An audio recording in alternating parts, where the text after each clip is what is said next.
Bon, bonjour Eric. Bonjour. Bonjour, merci Eric d'être avec nous ce matin. J'espère que vous avez passé de bonnes vacances.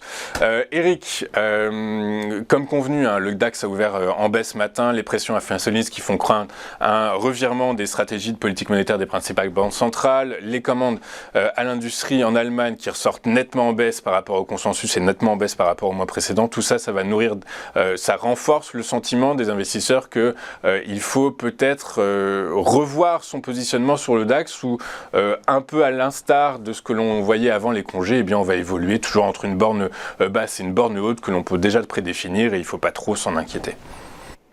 Oui, deuxième option, je pense que c'est le plus logique parce que finalement, on n'a pas de nouvelles vraiment fortes. En fait, on peut en effet attendre des réactions de banque centrale, mais on n'aura pas quelque chose de surprenant, c'est-à-dire que tout va se passer dans le calme.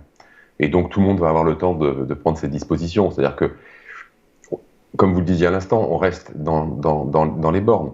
On a eu mi-août une incartade vers le bas très rapide qui a été un peu plus bas que les plus bas précédents dans cette zone de latéralisation. Ça a été un échec immédiat, ça a avorté complètement et puis ça a été surtout très soutenu par des achats et des rachats sans doute. Le DAX est remonté aussi sec. Donc, rien de nouveau en fait, on n'a pas quelque chose de très nouveau, c'est-à-dire que l'été n'a pas apporté des nouvelles de nature à provoquer une reprise du directionnel, il n'y a toujours pas de directionnel, c'est exactement comme avant, et tant qu'on n'aura pas un enchaînement de nouvelles fortes, à ce moment-là il ne faut pas attendre du DAX une incartade par le haut, par le bas. Alors, par le haut, c'est pas vraiment mon scénario de départ, et je pense que ça n'est pas tellement le vôtre non plus. Ce qui est logique, puisque ça penche plutôt du côté de la baisse, mais il faut se méfier, parce que justement, des mauvaises nouvelles, il y en a eu plein, et à chaque fois, eh bien, ça n'a pas provoqué de sortie, ou quand il y a eu des tentatives de sortie, elles ont avorté, et donc encore moins l'espoir d'un relais baissier. Toujours pour les mêmes raisons. Toujours pour les mêmes raisons, ça va faire un an que ça dure, ça va faire un an que je vous en parle, tout le monde est protégé. Donc, tout le monde a appris de 2020, en fait, tout simplement. En 2020, il s'est passé quelque chose de très inhabituel pour les professionnels. Certains ont dû agir par rapport à la surprise, ont été contraints d'agir, puis maintenant c'est terminé. Une fois que les portefeuilles se sont refaits, il ne s'agit plus de refaire les mêmes erreurs. Donc, ils sont protégés depuis très longtemps, je vous en parle chaque semaine, et c'est ce qui fait que, étant protégés, ils ne sont pas vulnérables. Alors évidemment, jusqu'à un certain niveau de baisse, mais pour qu'on atteigne ce niveau de baisse, il va falloir provoquer des contraintes de vente. Et des contraintes de vente des actions, des portefeuilles des gérants. Évidemment, je ne connais pas le niveau à partir duquel on va commencer à avoir besoin de vendre ces portefeuilles, mais il est loin, puisque déjà on a quand même quelques petits repères, c'est-à-dire que jusqu'à 15 000, on est tranquille. On nous a bien démontré, en effet, qu'il n'y avait absolument pas d'enchaînement à la baisse. Ce qui est confirmé également pour la suite, c'est-à-dire que à chaque fois que j'essaye de vous donner une prévision de ce qui peut se passer, je me tourne toujours vers la volatilité, puisque dans ce contexte, c'est surtout ça mon driver. Et la volatilité, ce que j'observe là maintenant, en tout cas à hier, c'est qu'on est sur les mêmes niveaux de prix que fin juin, fin juillet. Qu'entre les deux, on a fait ça et ça. On est monté, on est redescendu, monté, redescendu. On est en train de redescendre à nouveau. Et que le niveau de volatilité est strictement identique. Donc ça veut dire qu'en fait, encore une fois, ça confirme tout simplement que quand ça baisse, ça n'inquiète personne.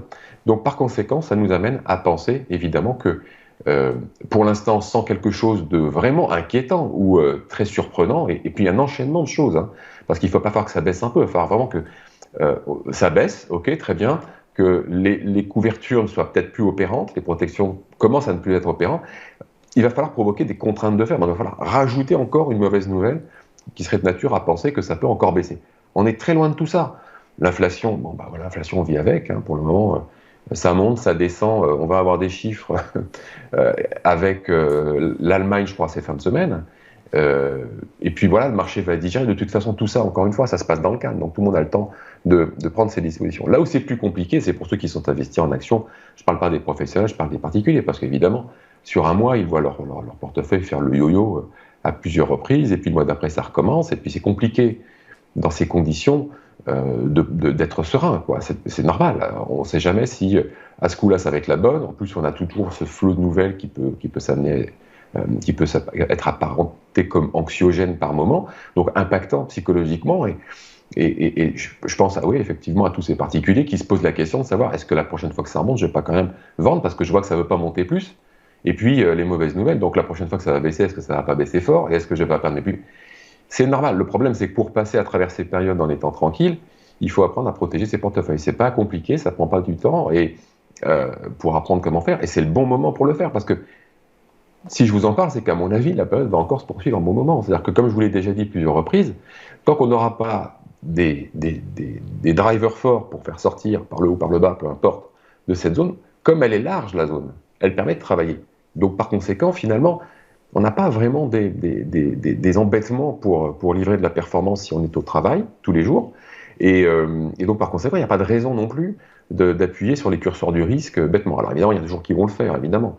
Tout le monde ne fait pas de l'intraday, mais il y a des écarts suffisants pour travailler et gagner très largement sa vie sur les indices dans cette période qui peut, alors pour certains, apparaître comme étant directionnelle quand à l'intérieur de la grande phase on voit des mouvements de hausse et des mouvements de baisse, mais qui restent encore totalement latéralisés. Encore pour preuve, voilà, 18 août je crois, tentative de sortie par le bas, avortée immédiatement dans la journée, ça n'a pas traîné. Et ça n'a pas traîné. Eric, les bornes hautes et basses, du coup, c'est quoi? C'est 15 000 points en bas et 16 000 points en haut, globalement? Ouais, 16 500, 15 000, ouais, 1500 d'écart, vous avez largement de quoi travailler. Hein.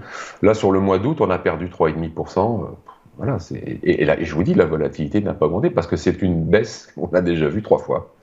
Très clair. Bah écoutez, donc rien de nouveau sous le soleil. Et depuis l'année dernière, en gros, en quelque sorte, c'est vrai que votre discours est quasiment identique. Merci Eric d'avoir été avec nous ce matin. Eric Seban, vous êtes trader, formateur et coach.